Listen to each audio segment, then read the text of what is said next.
Heart attack, nangungunang sanhi ng pagkamatay sa bansa ayon sa DOH. Ang detalye sa report. Halos 2 buwan ang nakalipas nang mamatay ang pinsan ni Rhea mula sa Mangaldan, Pangasinan dahil sa atake sa puso.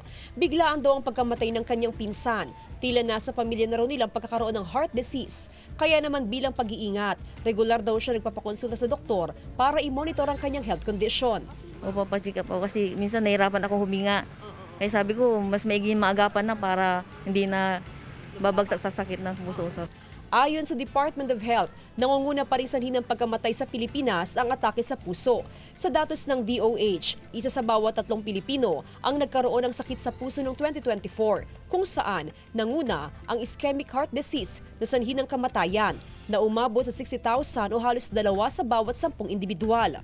Delikado po ang atake sa puso o yung tinatawag nating coronary artery disease. Isa po itong kondisyon kung saan yung mga ugat po sa puso ay nagkakaroon po ng bara dahil po sa taba o sa kolesterol.